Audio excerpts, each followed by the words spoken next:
I'm explaining a film from 2020 titled Vicious Fun. Spoilers ahead.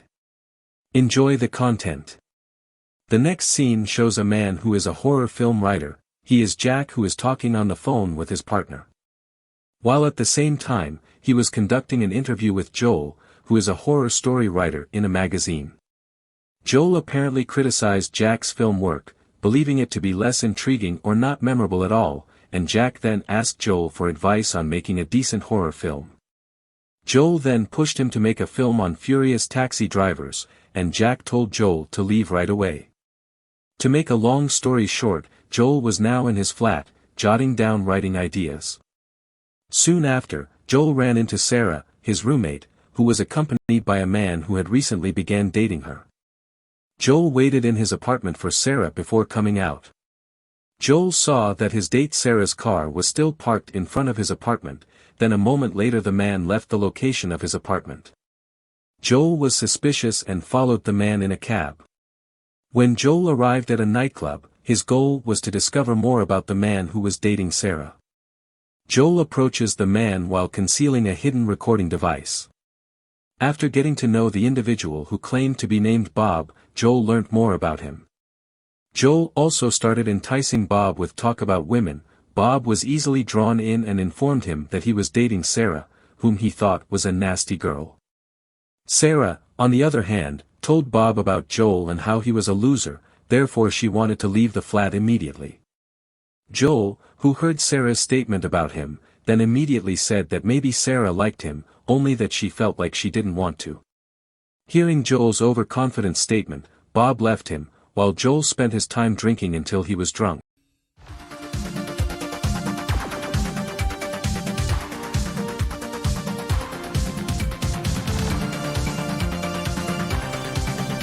Unsteadily walking, Joel headed to a payphone and bumped into Carrie.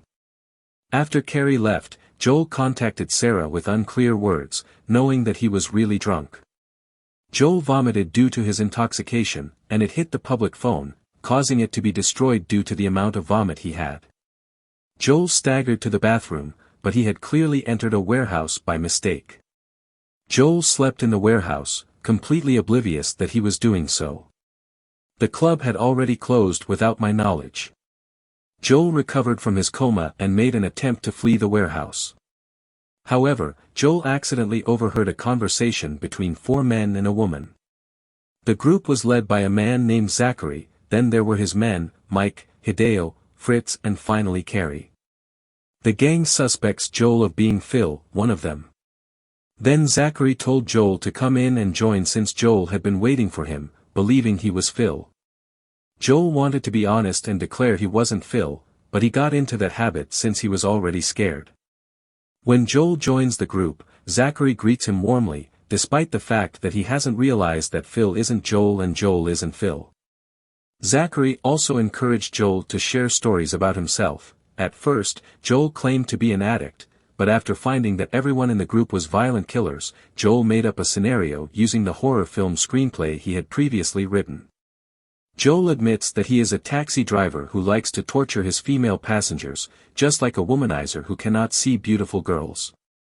Finally, after the introductory session, they took a short break. Joel felt relieved and intended to run away. Not to mention he had time to run away, a new problem arose. It turned out that the person who was late to the group was Bob. Joel was taken aback when he discovered that Bob was a member of the sadistic murdering squad, and after being interrogated by Bob, his true identity was ultimately revealed, and Bob declared that Joel was not Phil. After that, Zachary simply let Joel go, rather than him dying ridiculously at the hands of the psychopathic killers, but Mike refused to let Joel leave without teaching him a lesson. After all, he already knew about the psychopathic killer's existence, and Zachary was eventually slaughtered to death by his own comrades. The massacre then transpired without their knowing. Joel would leave this cursed place. Thanks to Carrie, who pretended to kill Joel, whom she brought into a room and then locked it, for saving him. Feeling annoyed, Bob also plans the next murder with the 3 remaining members of his team, accompanied by music while dancing casually. Meanwhile in the room, Carrie explains specifics to Joel about the 4 psychopathic killers. They are responsible for 12% of all unsolved homicides in North America. The first is Hideo, a cannibal and a monk for psychopaths who offers processed human meat that has been made as exquisite as possible. Mike is then compared to a monster who struggles emotionally with his mother figure. The focus is on college kids, and he relishes murdering them while having sex with them. Then there's Fritz, who has no heart and is unconcerned about anything or anybody. He's a monster disguised as a person. Aside from that, he loves collecting notes on potential targets and dressing up as a clown. The last one is Bob. You could say he is the most dangerous figure. Bob is a sociopath who is highly skilled at seducing partners, and killing them on the first or third date. Bob also has a 180 IQ, making him the only one of his 3 buddies who is particularly competent at assimilating into mainstream culture. Bob may even impersonate any occupation by changing his identity.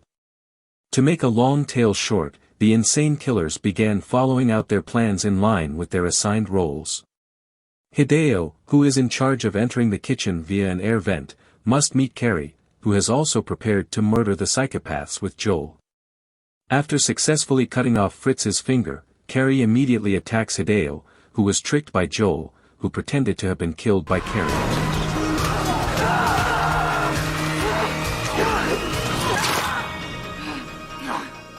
Finally, for a moment Carrie managed to kill some of the psychopaths.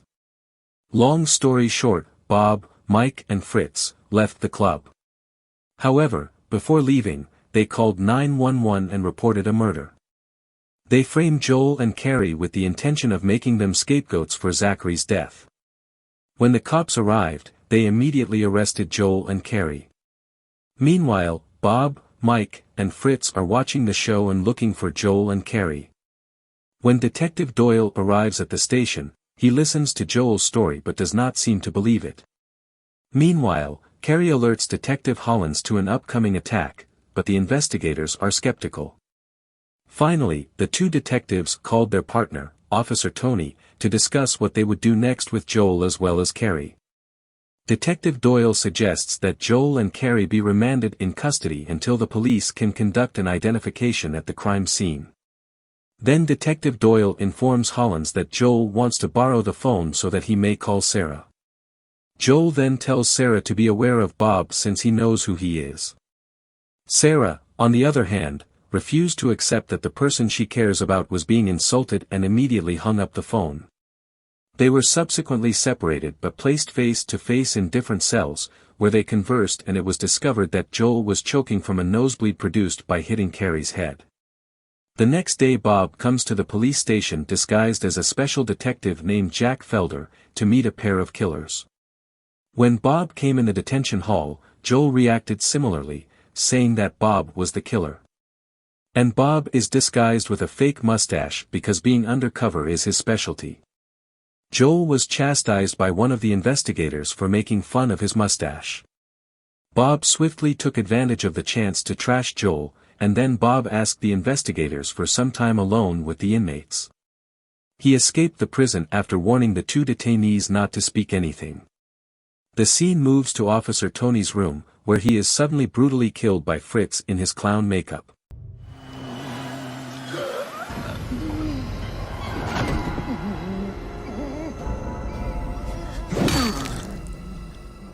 It wasn't long before the power went out, so Detective Doyle went to check it out.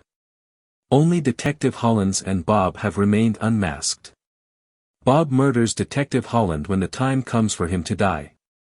Carrie, on the other hand, ultimately opens the holding cage and frees Joel. Bob, Fritz, and Mike ultimately make their way to the holding cells in order to murder Carrie and Joel, but they aren't there. Carrie was eventually able to unlock the front door of the police station, and she quickly drew Joel inside. Meanwhile Carrie is determined to finish off the psychopathic killers. First she kills Mike with all her might. It didn't take long for Carrie to kill him.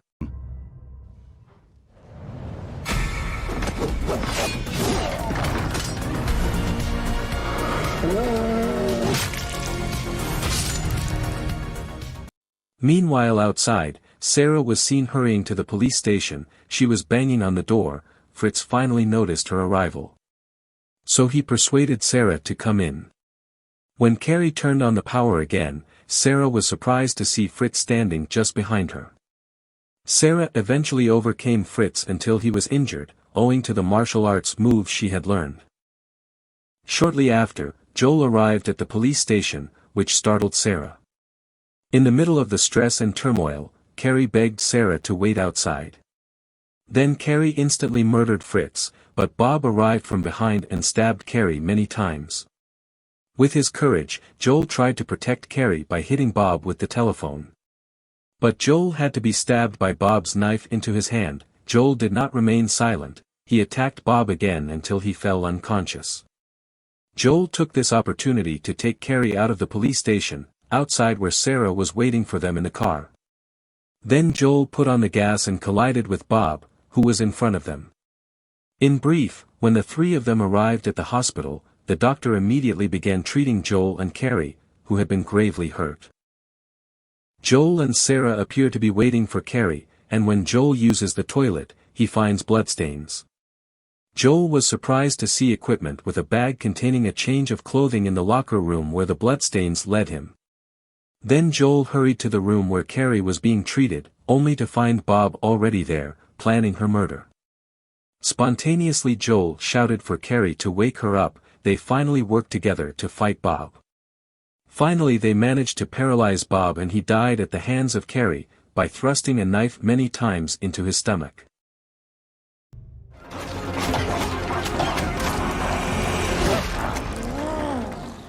After everything was finished, Joel took Carrie out of the hospital, smiling smugly at Sarah who was sitting waiting. The film finishes with Joel as Carrie's partner, and the two of them collaborating to eliminate crime. That's all the recap. Thanks for watching. Don't forget to like and subscribe if you want to stay updated with recaps of our latest films. Your support would be appreciated. I hope to see you next time.